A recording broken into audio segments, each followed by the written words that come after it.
ॐ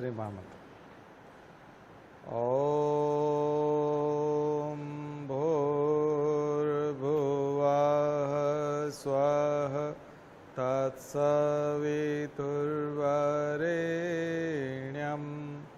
भर्गो देवस्य धीमहि धियो यो नः प्रचोदयात्। तो हम तो अभी मिडिवल हिस्ट्री पढ़ रहे हैं, लेकिन एक चीज़ इम्पॉर्टेंट मैं आपको ये बता देना चाहता हूँ कि अगर आप क्वेश्चन पेपर्स देखते हैं तो जो क्वेश्चंस आते हैं वो मल्टी डिसिप्लिनरी आते हैं, इंटर डिसिप्लिनरी आते हैं। एक डिसिप्लिन का प्रभाव दूसरे डिसिप्लिन पे पूछा जाता है। कई बार सोशो इकोनॉमिक इम्पैक्ट पूछा जाता है, कई बार इन्वायरमेंटल इम्पैक्ट पूछा जाता है, कई बार फाइनेंशियल एफर्ट्स पूछे जाते हैं। तो खास करके जब हम टुकड़ों में तैयारी करते हैं कि हम सब्जेक्ट वाइज तैयारी करेंगे, अच्छी बात है हम लोग सब्जेक्ट वाइज तैयारी कर लें, टॉपिक वाइज कर लें, लेकिन एक टॉपिक का, एक सब्जेक्ट का दूसरे के साथ मिलाना ज़रूरी होता है। तो हम यहाँ ये कोशिश करते हैं लेक्चर्स में कि, और ये हम कोशिश इसलिए कर पाते हैं कि हम लगभग सभी सब्जेक्ट पढ़ाते हैं और सारे सब्जेक्ट पढ़ाते हैं, इसीलिए कर पाते हैं। आप लोगों को भी सारे सब्जेक्ट पढ़ना होंगे। आपको केवल इकोनॉमी में परीक्षा नहीं देनी है, आपको केवल पॉलिटी में नहीं देना है। और रही बात फैकल्टी की, तो अलग अलग फैकल्टी जो होते हैं वो कॉलेज के प्रोफेसर होते हैं ज़्यादातर, तो विषय विशेषज्ञ होते हैं, सब्जेक्ट के एक्सपर्ट होते हैं, तो वो स्पेशलाइजेशन में ले जाते हैं। और स्पेशलाइजेशन यहाँ होना ज़रूरी नहीं है, यहाँ जनरलाइजेशन ज़रूरी है। तो हर चीज़ को जनरल फॉर्म में पढ़ना है, क्योंकि हमारे सिलेबस का नाम है जनरल स्टडीज़, तो जनरल स्टडीज़ के तौर पे ही पढ़ना है। और फिर जो भी हम जनरल चीज़ पढ़ रहे हैं उसका फिर प्रभाव दूसरे वाले जनरल चीज़ पर कितना, जनरल इम्पैक्ट कितना हो रहा है। ठीक है, तो जैसे स्मार्ट सिटी मिशन है, तो अभी जो करंट अफेयर्स में चल रहा था कि स्मार्ट सिटीज़ जो बन रही है वो, उसको हम सस्टेनेबल बना पा रहे हैं कि नहीं। कोई भी चीज़ हम लोग कर रहे हैं, तो अभी जैसे मैं आपको कंप्यूटर साइंस या इंफॉर्मेशन टेक्नोलॉजी में ले जाऊं, तो वहाँ आर्टिफिशियल इंटेलिजेंस हर जगह आ रहा है, एआई बेस्ड। अब मैं अगर आपको स्वास्थ्य और परिवार कल्याण में ले जाऊं कि हेल्थ एंड फैमिली वेलफेयर में, तो हेल्थ एंड फैमिली वेलफेयर में एआई का क्या मतलब है, एआई कितना यूज़ हो सकता है चिकित्सा के क्षेत्र में, हेल्थ एंड फैमिली वेलफेयर में, सरकार की योजनाओं में। फिर यह है कि क्या हमारे पास तमाम जितनी जनसंख्या है उसका डेटा हमारे पास है, तो स्टैटिस्टिक्स आ जाएगा, क्योंकि आखिर हमको किसका फैमिली वेलफेयर करना है, किसका हमको हेल्थ देखना है, समाज का देखना है, सोसाइटी का देखना है। तो क्या उसमें एआई का हम यूज़ कर सकते हैं। तो क्या आ गया, इंफॉर्मेशन टेक्नोलॉजी आ गया। एआई यदि आपको पता है तो इसका मतलब है कि आप इंफॉर्मेशन टेक्नोलॉजी की बात कर रहे हो। फिर हेल्थ एंड फैमिली वेलफेयर की बात कर रहे हो, तो फिर आप समाज की बात कर रहे हो, समाजशास्त्र की बात कर रहे हो। और फिर जब हम प्योर हेल्थ की बात करेंगे तो आप मेडिकल की बात कर रहे हो, मेडिसिन की बात कर रहे हो। फिर इसी में जब हम आगे जाएंगे तो टीका आ गया, वैक्सीन आ गई, हम बोलते हैं ये mRNA वैक्सीन है या नेजल वैक्सीन है या ये RT-PCR टेक्निक है, तो ये फिर बायोटेक्नोलॉजी आ गई और ये फिर मेडिकल साइंस आ गया। ठीक है, और फिर हम बोल रहे हैं कि ये इस एरिया में ये वाला मच्छर बहुत ज़्यादा होता है या ये एनिमल ज़्यादा होता है, जैसे निपा वायरस होता है तो केरला में ज़्यादा होता है या वेस्टर्न घाट में ज़्यादा होता है या हिमालयन रीजन में ज़्यादा होता है, तो ज्योग्राफी आ गई। और फिर हम जब अलेक्जेंडर फ्लेमिंग को पढ़ते हैं और पेनिसिलिन पढ़ते हैं और टीके के इतिहास में जाते हैं और वो करते हैं, तो हिस्टोरिकल बैकग्राउंड में फिर हम लोग हिस्ट्री को ले आते हैं। ठीक है, और फिर जब हम कॉन्स्टिट्यूशनल चीज़ों को लेके आएंगे, सरकार के जो स्कीम है उसको लेके आएंगे, सरकार ने ये योजना चलाई है, इंद्रधनुष क्रांति है, फलाना है, इसके तहत मिशन इंद्रधनुष के तहत जो है इतने तरह के टीके लगाए जाएंगे, ये होगा, तो ये आपकी पॉलिटी हो गई। आया कि नहीं समझ। और सरकार का इस बार के बजट में इतने करोड़ का बजट रखा गया है, तो ये इकोनॉमी आ गई। अब आप बताइए कि सब्जेक्ट को अलग कैसे करेंगे, जबकि वो तो एक आर्टिकल है, उसमें 9 सब्जेक्ट दिखाए हुए हैं 9 सब्जेक्ट दिख रहे हैं। अब अलग अलग आदमी अगर आकर के इसको करेगा, 9 सब्जेक्ट आपको खुद को अकेले डील करके वहाँ आंसर लिखना है। और आप लोगों ने कई बार सुना होगा कि 21 साल की उम्र में जो है उसने पहले ही अटेम्प्ट में सिलेक्शन ले लिया। तो यदि कोई बच्चा इन 9 या 10 या 18 सब्जेक्ट को पढ़ के समझ के 21 साल की उम्र में आईएएस बन सकता है, तो हम तो 28 साल से पढ़ा रहे हैं इन्हीं सारे सब्जेक्ट्स को, तो हमको पढ़ाने में फिर दिक्कत नहीं होनी चाहिए, ठीक है। क्योंकि पढ़ाने में 28 साल में भी यदि हम उसको ना पढ़ा पाए, जो 21 साल का बच्चा टॉप कर जाए, इंडिया टॉप कर जाएगा, वो इंडिया टॉप कर गया 21 साल की उम्र में पहले अटेम्प्ट में, तो फिर तो हम 28 साल से फिर क्या पढ़ा रहे हैं। तो ऐसे 18 जिसके हिस्से हो सकते हैं, अगर हम उसके किसी एक ही हिस्से को 28 साल तक पढ़ाते रहें तो ये तो कोई तुक नहीं बनता, ठीक है ना, क्योंकि जनरलाइजेशन है। और सबसे पहले तो ये बात है कि उन 18 हिस्सों को एग्ज़ाम दे के हमने खुद ने भी निकाला हुआ है कि उससे कैसे निकालते हैं, तो हमने तो खुद ने एग्ज़ाम निकाला है, तो हम तो जानते हैं कि उसको यूटिलाइज कैसे करते हैं उन हिस्सों को। तो इसलिए एक तो दिमाग में से ये निकाल लीजिए कि तमाम जो सेक्शनल चीज़ें हैं वो सेक्शनल नहीं है, वो सब आपस में मिली जुली है, सब इंटरडिपेंडेंट है। इसलिए इंटरडिसिप्लिनरी अप्रोच आपको लेके आना पड़ेगा। स्मार्ट सिटी मिशन में भी एनिमल कितना हार्म हो रहा है, स्मार्ट सिटी जब बनाएंगे तो प्लांट कितने कटेंगे, एयर पॉल्यूशन, एयर क्वालिटी कितनी ख़राब होगी, केमिस्ट्री आ जाएगी ना। वाटर बॉडीज़ हैं तो वाटर बॉडीज़ को स्मार्ट सिटी में कितना नुकसान होगा, क्या हम वाटर बॉडीज़ हटा देंगे या वाटर बॉडीज़ की क्वालिटी। अभी कल न्यूज़ में था कि वहाँ जाग आ रहे हैं, बड़े तालाब में जाग आने लगे हैं।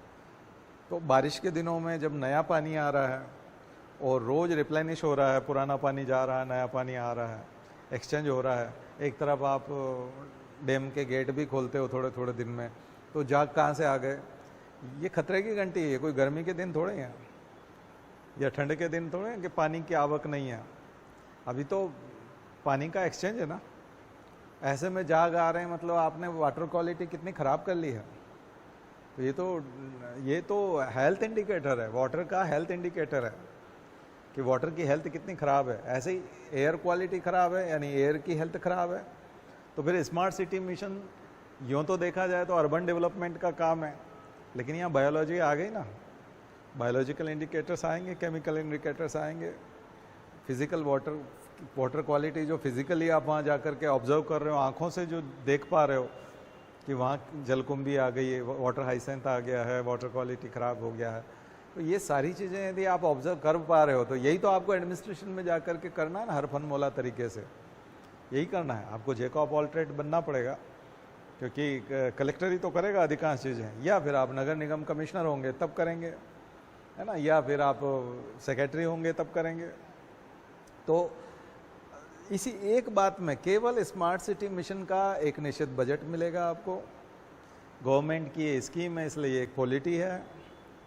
अगेन वाटर क्वालिटी, एनिमल का हेल्थ और वो सब, बायोलॉजी हो गया, इन्वायरमेंट हो गया, इकोलॉजी हो गया, और साइंस एंड टेक्नोलॉजी के माध्यम से आप उनको हार्वेस्ट करेंगे, फेंकेंगे, केमिकल ट्रीटमेंट करेंगे, तमाम प्रकार के ट्रीटमेंट करेंगे, है ना। तो इसलिए सारे सब्जेक्ट का नॉलेज जो है ना होना चाहिए, क्योंकि कैंडिडेट को निबंध भी लिखना है, कैंडिडेट को फर्स्ट पेपर भी देना है, सेकंड भी देना है, थर्ड भी देना है, फोर्थ भी देना है, सीसेट भी देना है।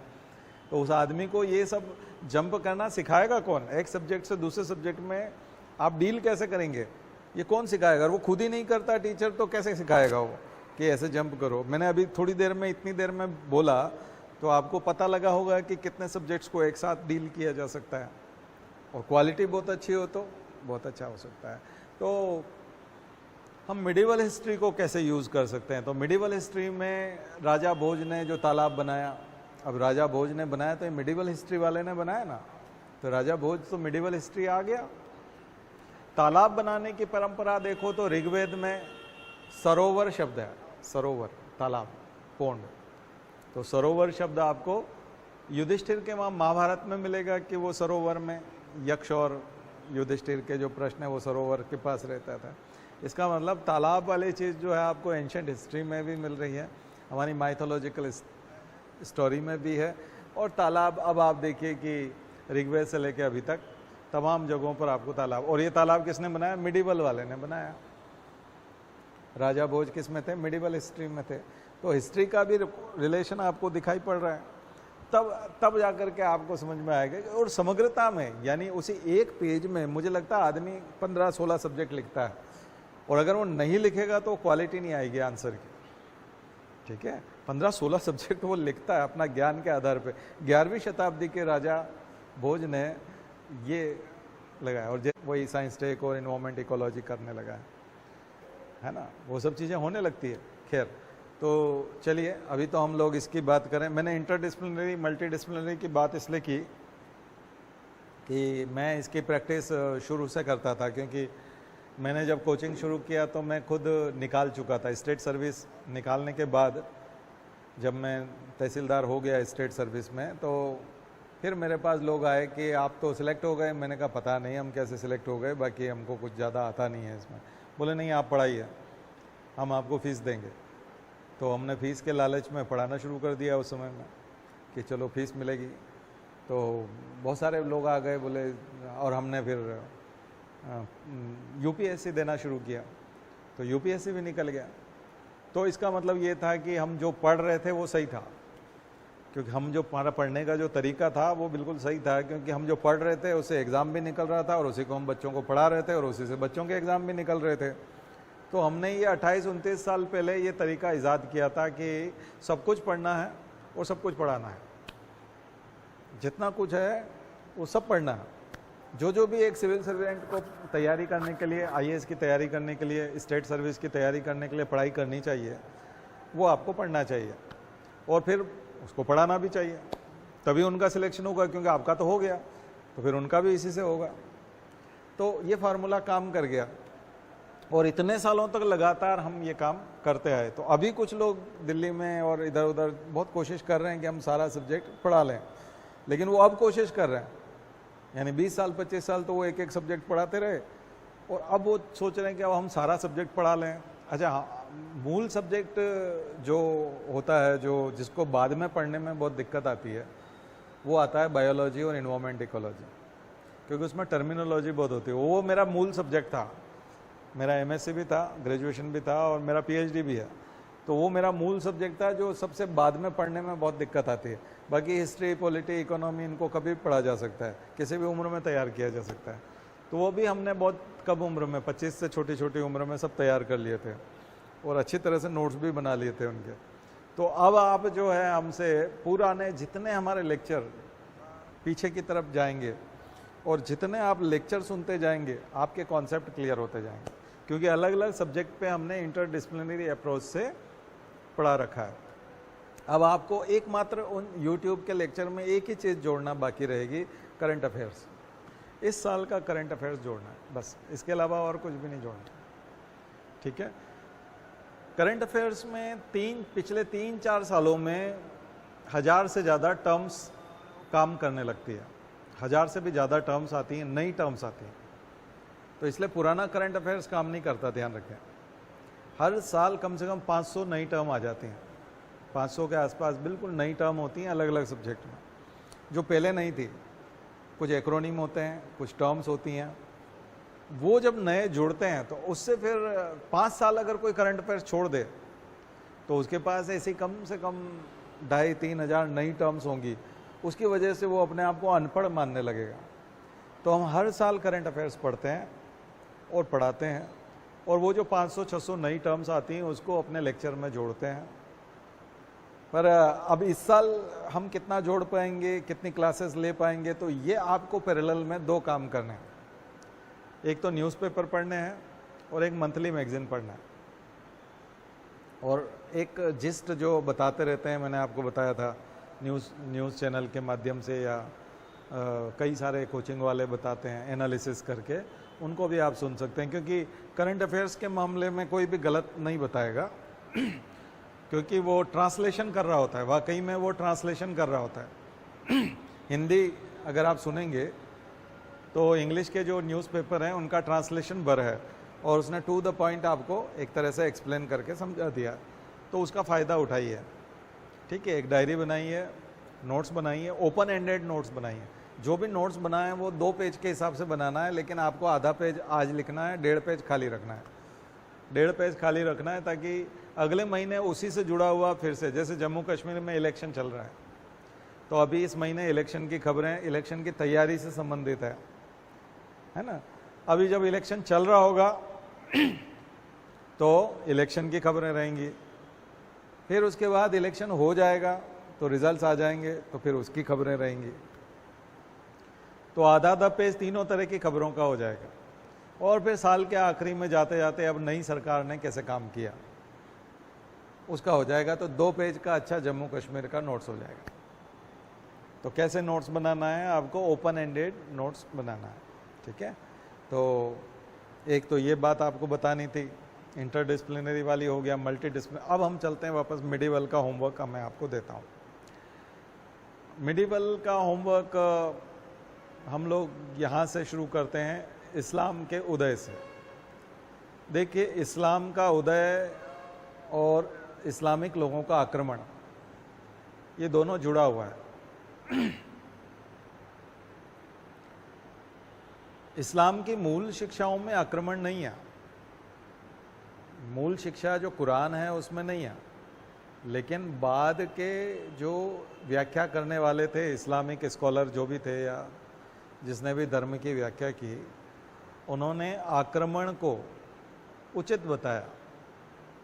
तो लेजिटिमेसी वहाँ से धार्मिक रूप से मिल गई कि इन्वेजन आप कर सकते हैं, क्योंकि काफिरों को मारना या काफिरों की संपत्ति लूटना और ये सब उन्होंने भ्रांतियाँ फैलाई, उसको जिहाद शब्द दिया, धर्म युद्ध शब्द दिया, जबकि धर्म युद्ध जो है वो धर्म के लिए था। और वाकई में तो अपने खुद की बुरी आदतों से जीतने वाली बात है कि अपनी खुद से जीतना। जो महावीर बात करते थे कि अपनी इंद्रियों पे कंट्रोल कर लिया तो आप महावीर हैं। वीर तो वो है जो दूसरे को जीत लेता है, लेकिन महावीर वो है जो अपने को जीत लेता है। तो जिहाद और कुछ नहीं है, जिहाद भी देखा जाए तो अपने को खुद को जीतने का नाम जिहाद है। आप अपनी बुरी आदतों पे, बुरी प्रवृत्तियों पे कंट्रोल करो और आप अच्छा आदमी बन जाओ। हम सुधरेंगे, युग सुधरेगा, जो हमारे गुरुजी कहते हैं। तो यही नारा है सभी जगह, सभी धर्मों का नारा तो यही है कि अपना सुधार करो।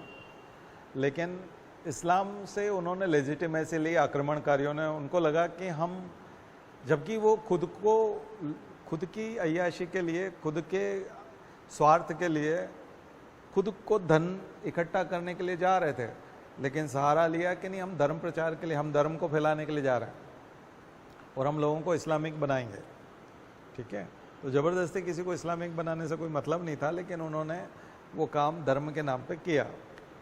तो मोहम्मद बिन कासिम से लेकर के खास करके गौरी और गजनवी और गौरी तक हम लोग आते हैं।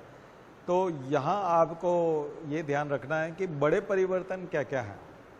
एक तो सबसे ज़्यादा तबाही मचाने वाले लोग, सबसे ज़्यादा तबाही मचाने वाले लोग।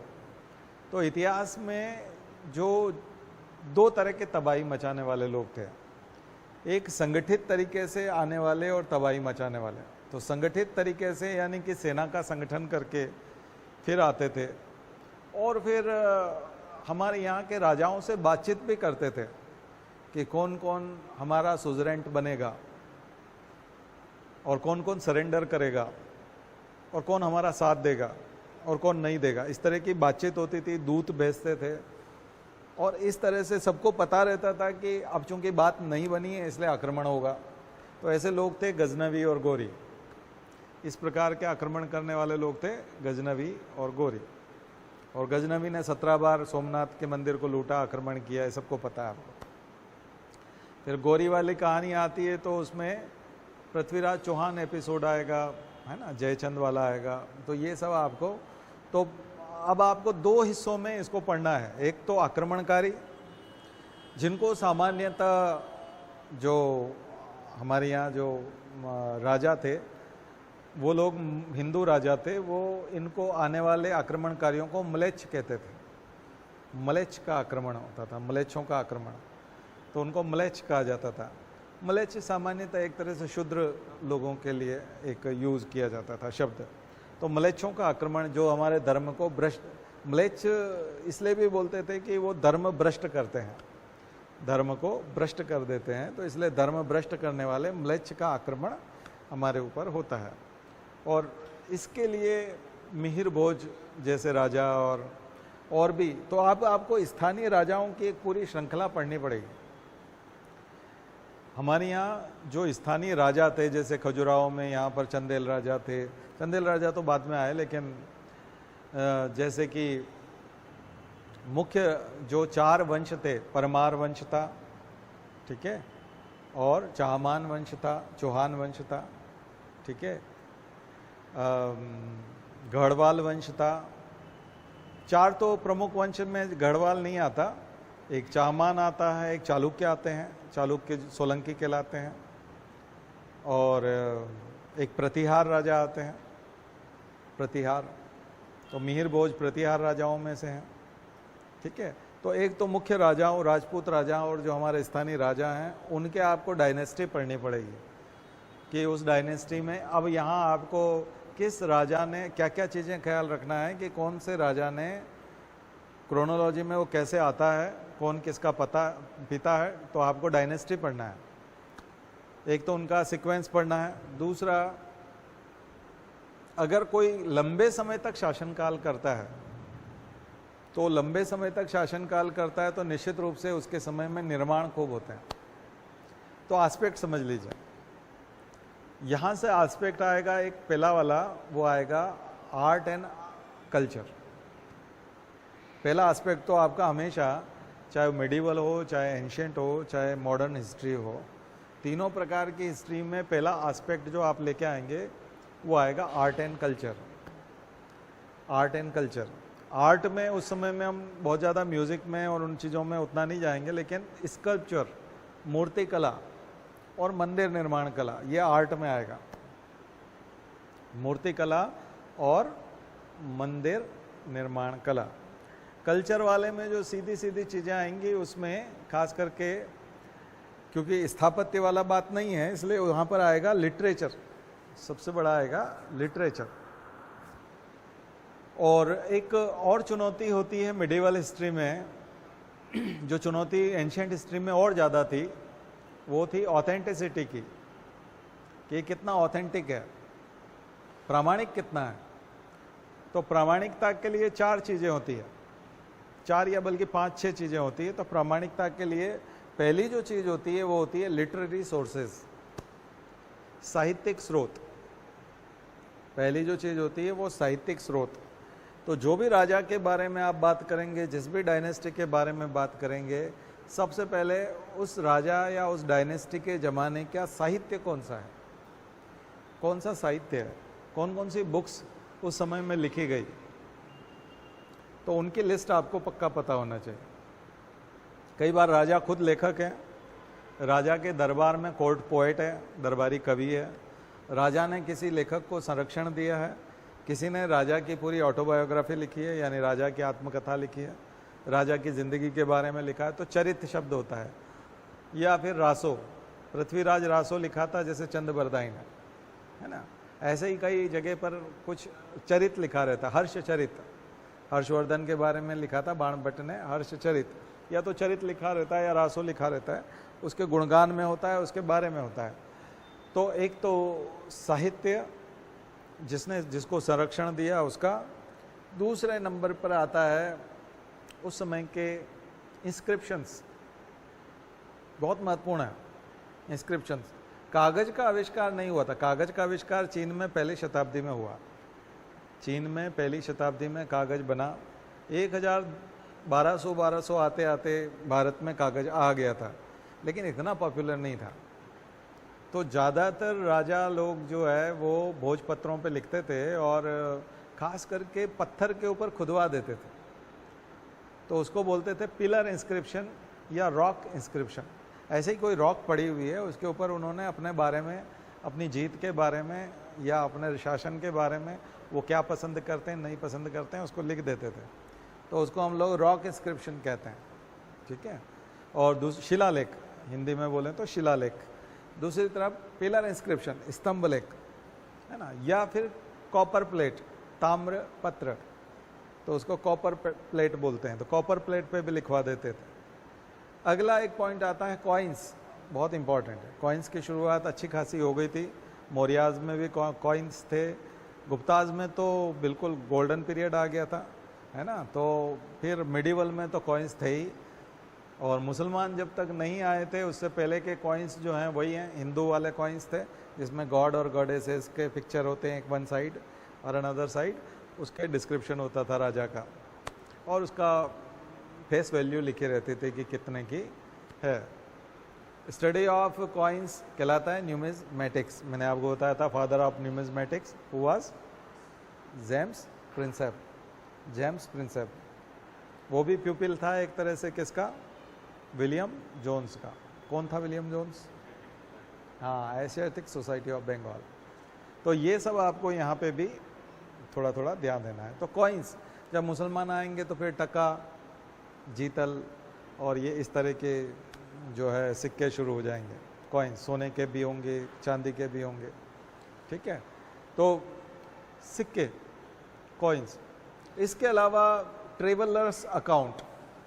अब ट्रेवलर्स लंबे समय से, मार्को पोलो लेंगे, इब्न बतूता लेंगे, मोरक्को का था ये आया, और पहले भी हम लोग वेन सॉन्ग और फाइयान पहले पढ़ चुके हैं उस वाले में। हर्षवर्धन के समय में वेन सॉन्ग आया था, ऊपर फाइयान आया था ऊपर गुप्ताज में। इसलिए वो जो हम लोग बाद के जितने भी अरब ट्रेवलर्स हैं और वेनिस के हैं यानी यूरोप के ट्रेवलर्स हैं, अच्छे खासे हैं, कम से कम 20 ट्रेवलर्स का अकाउंट आपको देखना है, 20 हैं। उन 20 ट्रेवलर्स ने कब कब यात्रा की, क्या क्या लिखा, किसके बारे में लिखा, कौन सी भाषा में लिखा। और इसलिए मैंने आपको जब पिछली बार भी लेक्चर लिया था तो मैंने आपको कहा था तहकीक हिंद, तूती हिंद और तहकीक हिंद किसने लिखा था? अल बैरूनी, अबू रेहान।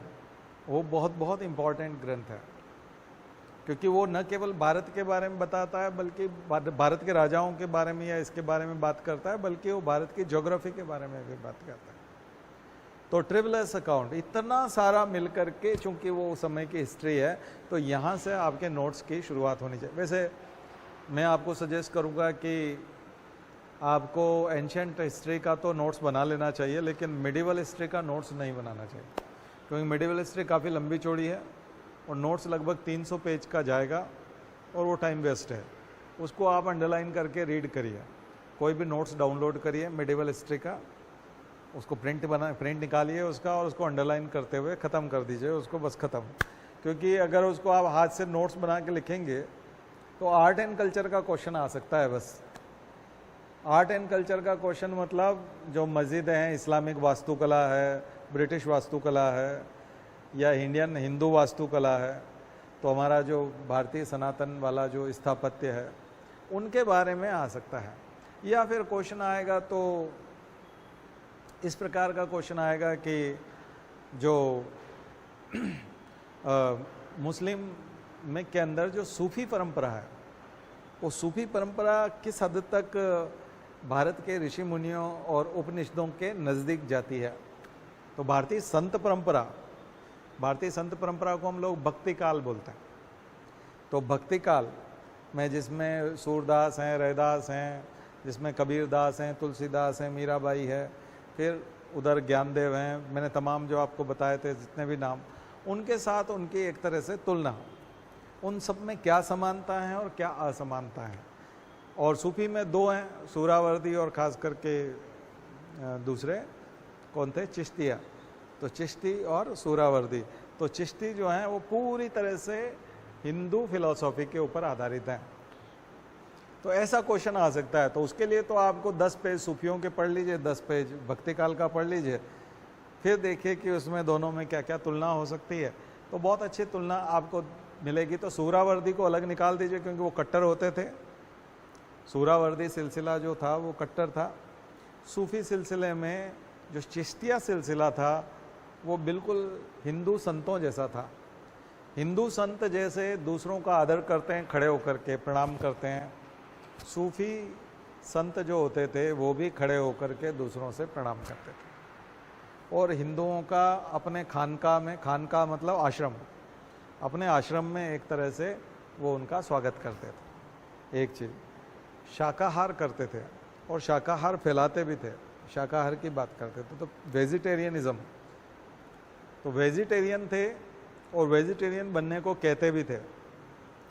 ईश्वर की स्तुति अल्लाहू बोल करके करते थे, यानी कि वेदांत के बराबर था अद्वैतवाद, दूसरा कोई नहीं है, एक अल्लाह है बस, सबका मालिक एक। तो जो सबका मालिक एक गुरु नानक बोलते हैं, जो साईं बाबा बोलते हैं, जो वही सूफी संत बोलते थे। दूसरी चीज़, वो राजा महाराजाओं और अमीर लोगों की शानो शौकत से दूर रहते थे, न उनके घर जाते थे, न उनसे प्रभावित होते थे। अगर किसी राजा को, बादशाह को अगर दर्शन करना है तो उनको आश्रम में आना पड़ता था आशीर्वाद लेना, वो नहीं जाते थे किसी के यहाँ। जबकि सूरावर्दी वाले जाते थे, और वो कोई तोहफे भी कबूल नहीं करते थे। उनको कोई गिफ्ट देता था बहुत महंगा, या आप ये ले लो, वो ले लो, या ये खा लो, वो कुछ भी नहीं करते थे इस टाइप की। तो ये हमारे ऋषि मुनि परंपरा, या यूँ कहें कि जो ब्राह्मणोचित व्यवस्था है उसके काफ़ी नज़दीक है, और वो उसको फॉलो करते थे। और सबसे बड़ी बात है कि उपनिषद और गीता को बहुत मानते थे। जितने सूफी संत थे, खास करके चिश्ती सिलसिले के, वो उपनिषद और गीता को बहुत मानते थे। इसलिए दारा शिकोह उन्हीं के संपर्क में था, जहाँ आरा और दारा शिकोह। तो दारा शिकोह औरंगजेब का भाई था, जहाँ आरा उनकी बहन थी। रोशन आरा उनके साथ थी, औरंगजेब के साथ थी। दारा शिकोह के साथ कौन थी? जहाँ आरा। तो ये दोनों भाई बहन जो थे, ये सूफी संतों के यहाँ रहते थे, हिंदू संतों के यहाँ रहते थे। तो आपको भक्ति काल और इस प्रकार की जब आप तुलना करेंगे तो ये चीज़ें निकलेंगी। अब फिर यहाँ पर वही चीज़, उस समय का इनके द्वारा लिखा गया साहित्य, मकबरा इनका कब बना, यानी मकबरा बोलें या उसको हम लोग बोलते हैं दरगाह, सामान्य भाषा में दरगाह बोला जाता है। तो वो दरगाह किसने बनवाया, दरगाह पर कौन कौन राजा बादशाह कब कब गया, कितनी बार गया, ठीक है, ये सारी चीज़ें हैं। और ये यहाँ आएंगी। इसी बीच में जैसे मोहम्मद गौस का मकबरा है ना, तो जो तानसेन सीखा था तो उनके गुरु थे हरिदास, फिर उनके एक और गुरु थे मोहम्मद गौस एक तरह से, ठीक ना, वो तो मोहम्मद गौस का मकबरा ग्वालियर में, ठीक है। तो यहाँ इन्होंने संगीत को बहुत सहारा दिया। देखिए जितने भक्ति संत हैं सब हाथ में, मीराबाई हाथ में करताल लेती हैं, तानपुरा रखती हैं, ज्ञानदेव को देखो, नामदेव को देखो, एक तरह से सभी लोग संगीत का सहारा लेते हैं, सब लोग गाते हैं। कबीर भी एक तरह से दोहे हैं, तो सबको गेय बताया गया, यानी कि गायन में है। सिंगिंग के साथ जो है, म्यूज़िक के साथ जो है, उन्होंने अपने उपदेश दिए हैं, और ये भी सूफी संतों ने किया है, दोनों किया है। तो ये जो चीज़ है। और दूसरी चीज़, सब लोग घुमंतु रहे, नोमैडिक रहे, एक स्थान पर टिक करके कम रहे, ज़्यादातर उपदेश देने के लिए एक स्थान से दूसरे स्थान जाते रहे। तो मुझे लगता है कि आपको एक छोटा सा जो स्वरूप है इसका वो मैंने दिया। तो मिडिवल के अंदर जो सबसे बड़ा पार्ट है जो क्वेश्चन, तो ये किस में आएगा, ये कल्चर वाले पार्ट में आएगा। ये हमारी संस्कृति है, सूफीज़म और भक्ति काल क्या है, हमारी संस्कृति का पार्ट है। तो आपका कल्चर वाला पार्ट है। तो फिर आपका रियल में क्या, फिर कौन सा तुगलक का बेटा कौन था, और सैयद वंश में कौन था, और लोधी में कौन था, उसके चांसेस बहुत कम होते हैं क्वेश्चंस, लेकिन वो करना पड़ेगा। तो फिर वो कितने पेज बचेंगे, वो 100 पेज बचेंगे लगभग। उसका भी नोट्स जाएगा तो वो 300 पेज में जाएगा। नोट्स में छपे हुए 100 पेज मिलेंगे, आप बनाने जाओगे तो हाथ से तो 300 पेज बन जाएंगे। तो ये गलती नहीं करना है, उसको वहीं पढ़ लेना है। तो फिर नोट्स किसके बनना है, इसके सूफी परंपरा और भक्ति संत की तुलना का नोट्स बनना है। तो खास करके नोट्स किन किन चीज़ों का बनना है, तो एक तो अरब आक्रमण के कारण भारतीय समाज पर क्या प्रभाव पड़ा, अरब आक्रमणों के कारण what are impacts on Indian society due to Arabic invasion. तो अरेबिक इन्वेजन जो हुआ, अरब आक्रमण जो हुआ, उसकी वजह से भारतीय समाज पर क्या क्या प्रभाव पड़ा, सबसे पहला क्वेश्चन। दूसरे नंबर पे लिखिएगा कि स्थानीय राजाओं की फूट की वजह से, स्थानीय राजाओं में एकता न होने की वजह से, अगर यूनिटी होती सारे राजपूत राजाओं में या सीमांत प्रदेश के राजाओं में तो हमारे ऊपर कोई आक्रमण नहीं हो पाते। आपसी फूट की वजह से विदेशी आक्रमणकारियों को लूटने और मंदिरों को नष्ट करने का मौका मिला, अपॉर्चुनिटी मिली। हमारी एकता, भारत के स्थानीय राजाओं में एकता नहीं होने के कारण राजाओं और सामंतों में, राजाओं और सामंतों, फ्यूडल, उस समय में फ्यूडल लॉर्ड्स थे। हाँ, वो क्या करते थे, टैक्स वसूल करते थे। गांव-गांव में 4-4, 5-5 गांव, 10 गांव किसी किसी को दिए हुए थे। वो सेना भी रखते थे छोटे, लेकिन वो राजा की मदद करने के लिए नहीं आए और सारे राजा भी एकजुट नहीं हुए, तो दोनों तरह की दिक्कत हुई। तो एक ये क्वेश्चन हो गया है यहाँ पे। तीसरे क्वेश्चन में अब ये आ जाइए आप लोग, सूफी परंपरा और भारतीय संत परंपरा में समानताएं और विषमताएं लिखिए। समानताएं, सिमिलरिटीज यानी एफिनिटीज, एंड डिससिमिलरिटीज क्या क्या थी। What are similarities and dissimilarities between Sufism and Indian bhakti system, bhakti tradition, system नहीं, भक्ति ट्रेडिशन।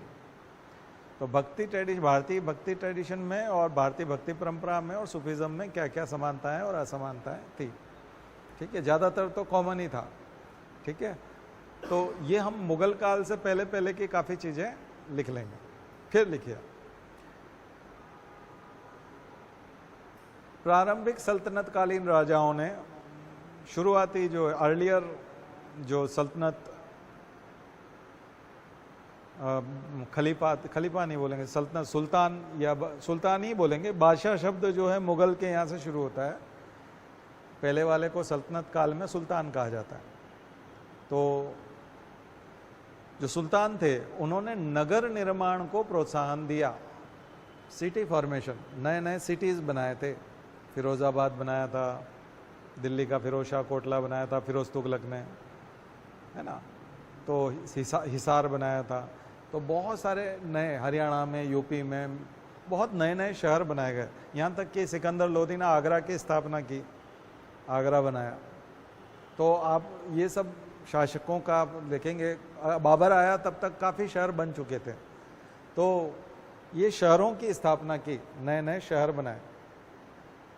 तो यहाँ से आपको सिटी फॉर्मेशन मिलेगा। तो अर्बन प्लानिंग, ठीक है। यहाँ एक क्वेश्चन जो बहुत पॉपुलर है वो है अलाउद्दीन खिलजी का बाजार नियंत्रण, मार्केट पॉलिसी। हाँ, मार्केट की कंट्रोल पॉलिसी, ये बहुत बहुत अच्छा भी है।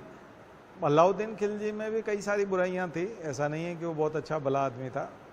उसने केवल महिला, राजपूत महिला को प्राप्त करने के लिए, महिला मतलब रानी, रानी पद्मावती, पद्मिनी भी बोलते हैं हम लोग, चित्तौड़गढ़ की रानी, उसके लिए उसने आक्रमण कर दिया चित्तौड़ पर। तो ये तो एक, इससे ज़्यादा हीनता की बात और क्या हो सकती है। तो और चित्तौड़गढ़ जीता और उसका नाम खिजराबाद रखा, और रानियों को जौहर करना पड़ा। तमाम जो महिलाएं थी वो सब उस समय में सब अग्निकुंड में कूद गई थी। राजा रतन सेन की पत्नी थी, आपने मूवी देखी थी पद्मावत, पूरा विवाद भी हुआ था। तो वो जो हिस्सा है वो आपको बताता है कि अलाउद्दीन खिलजी, लेकिन अलाउद्दीन खिलजी के ऊपर यूपीएससी 2-3 पॉजिटिव क्वेश्चन पूछता है। एक तो बाजार नियंत्रण, कि बहुत अच्छा व्यक्ति था, बाजार में अच्छा कंट्रोल किया था उसने, मेजरमेंट काफ़ी अच्छा सा किया हुआ था, और करप्शन नहीं था, और कम कोई भी नहीं तोल सकता था, और होर्डिंग नहीं कर सकता था, जमाखोरी नहीं थी, जमाखोरी नहीं करने देता था। प्राइस स्टेबिलिटी थी, यानी इन्फ्लेशन नहीं था, मुद्रास्फीति नहीं थी, भाव नहीं बढ़ते थे, महंगाई नहीं बढ़ती थी, और कम तोलना मतलब बहुत खतरनाक काम था। बाजार में वो भेष बदल के, और अब उसके लोग भी जाते थे और टेस्ट करते रहते थे लोगों को, मिलावट नहीं होने देता था। तो ऐसी बहुत सारी चीज़ें थी। दूसरा, सैनिक व्यवस्था, उसमें काफ़ी सुधार की, काफ़ी लोगों को रोजगार दिया, सेना में काफ़ी लोगों को भर्ती किया, और कई तरह के कारखाने शुरू किए, कई तरह के कारखाने शुरू किए। तो यहाँ आपको जो सबसे ज़्यादा क्वेश्चन देखने को मिलेंगे उसमें लिख लीजिएगा। एक सबसे कॉमन क्वेश्चन आएगा कुतुबुद्दीन ऐबक का। कुतुबुद्दीन ऐबक। इसने भी कुछ निर्माण किए हैं, मस्जिदें बनाई हैं। और इल्तुतमिश, कुतुबुद्दीन ऐबक और इल्तुतमिश, तो कुतुब मीनार वगैरह सब यहाँ आएगा क्वेश्चन, प्रीलिम्स में भी मेंस में भी। दूसरे नंबर पे क्वेश्चन आता है मिडिवल में यहाँ पर बलबन का राजत्व, किंगशिप का सिद्धांत। तो बलबन का राजत्व हमेशा वो करता है जो राजा डरता है, योग्य नहीं होता है तो राजत्व का सहारा लेता है। योग्य व्यक्ति राजत्व का सहारा नहीं लेता, कभी भी अपने आप को ईश्वर का प्रतिनिधि नहीं बोलता। अगर कोई कहता है मैं ईश्वर का प्रतिनिधि हूँ और अपना ओरिजिन, डिवाइन ओरिजिन बताता है, इसका मतलब वो कमज़ोर आदमी है। क्योंकि कमज़ोर आदमी अपने बलबूते पे बात करता है, मैं एक इंसान हूँ और मैं एक अच्छा इंसान हूँ, मैं पढ़ा लिखा हूँ, समझदार हूँ और मैं आपका राजा हूँ और मैं आपका ख्याल रखूँगा, आपको मुझ पर विश्वास होना चाहिए क्योंकि मैं समझदार हूँ। जो समझदार भी नहीं होता और जो नालायक होता है वो क्या करता है कि वो बोलता है मैं भगवान का प्रतिनिधि हूँ और प्रतिनिधि हूँ इस कारण से तुमको मुझे बहुत सम्मान देना चाहिए, क्योंकि मैं छोटा मोटा आदमी नहीं हूँ, मैं सीधा भगवान ही हूँ, मान लो मैं उनके बाद मैं ही हूँ। तो ये जो मामला है ये बलबन के साथ शुरू होता है। तो इतिहास में बलबन को ऐसे ही व्यक्ति के रूप में जाना जाता है। उसने अपने आप को ईश्वर का सीधा प्रतिनिधि बोला और दो चीज़ें उसने शुरू की अपने दरबार में, सिजदा और पेबोस। सिजदा करना मतलब गेट के वहीं से ही झुक करके आना है, ऐसे झुक करके कमर झुका करके पूरा सिजदा करते हुए आना है और फिर पाँव को चूम लेना है। तो फिर कॉन्फिडेंस ख़त्म, क्वेश्चन पूछने का तो मामला ख़त्म ही हो गया। अगर आप कोई वहीं से झुका हुआ आएगा कमर झुका के और फिर बादशाह के पैर छू लेगा, फिर बचा ही क्या है। उसके बाद वो कैसे कहेगा कि आप ये गलत कर रहे हो, ये मत किया करो तो फिर पैर क्यों चूमे आपने। तो ये तो बहुत खतरनाक था। तो ये चीज़ है। और ज़्यादा लोगों में पावर डिस्ट्रीब्यूशन करो, डिसेंट्रलाइजेशन कर दो, किसी एक को इतना पावरफुल मत बनने दो कि वो उसके नज़दीक आकर के कॉन्फिडेंस से आके खड़ा करे। तो वो 40सा दल और वो सब चीज़ें जो है उनके बारे, हाँ चहलगानी सिस्टम और वो सब वो आ जाएगा। तो उसको पढ़ लीजिएगा। तो बलबन वाला क्वेश्चन एक बनता है।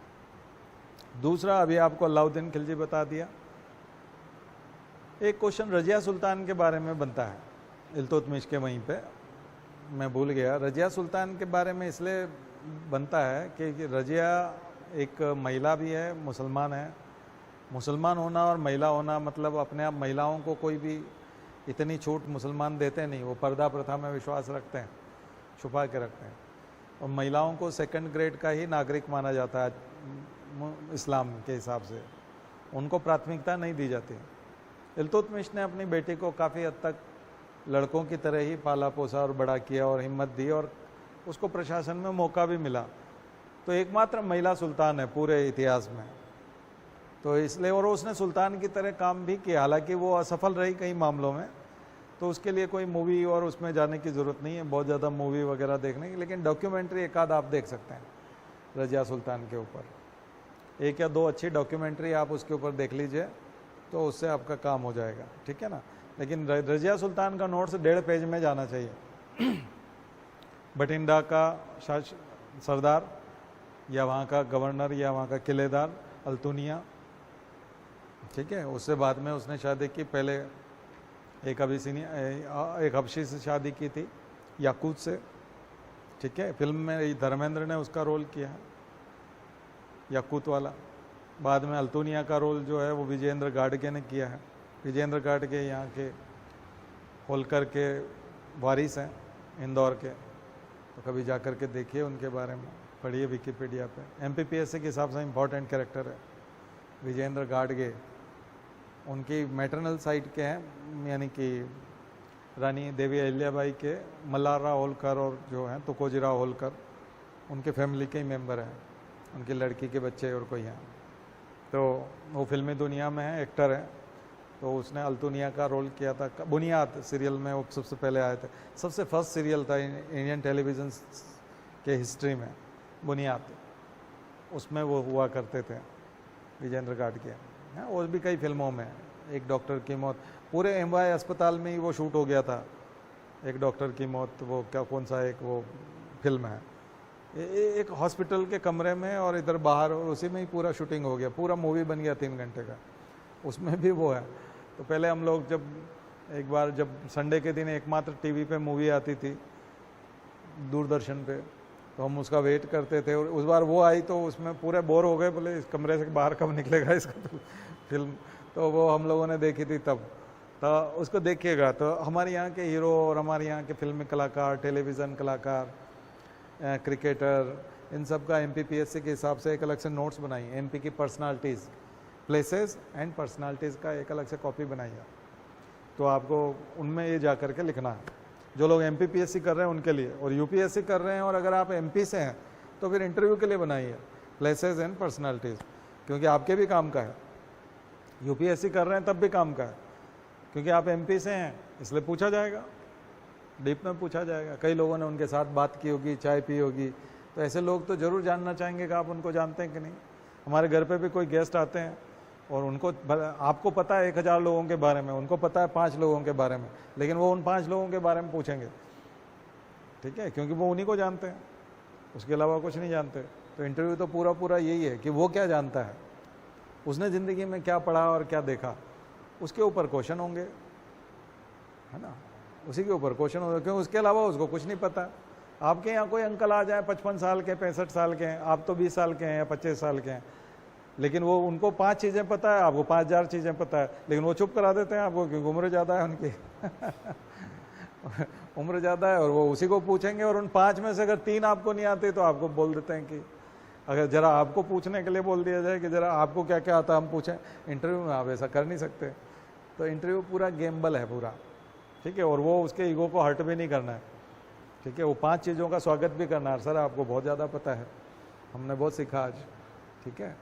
चलिए, तो ये था। अब लिख लीजिएगा सिकंदर लोदी। नहीं, अभी एक और इम्पोर्टेंट है, मोहम्मद बिन तुगलक। तुगलक में आएंगे तो मोहम्मद बिन तुगलक, और उसके बाद आएगा फिरोज शाह तुगलक। दोनों अलग अलग है। मोहम्मद बिन तुगलक के जब लिखेंगे तो उनकी असफलताओं के बारे में प्रश्न आता है। मोहम्मद बिन तुगलक की असफलताएं क्या क्या थी? तो मोहम्मद बिन तुगलक ने जो असफलताएं दिखाई थी वो थी अफगानिस्तान का उसका अभियान, कराची अभियान, कराची अभियान,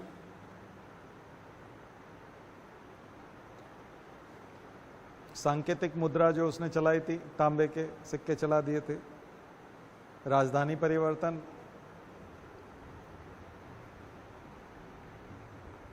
दिल्ली से दौलताबाद हम बोलते हैं, दिल्ली से देवगिरी, वो।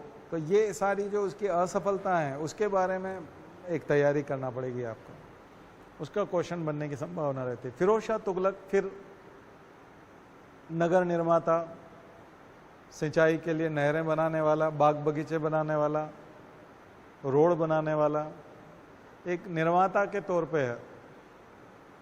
तो उसको निर्माता के, बहुत ज़्यादा झगड़े और युद्ध और उसमें विश्वास नहीं है उसका, उसका विश्वास निर्माण में है। तो काफ़ी हद तक शांति भी है, बट निर्माण होता है।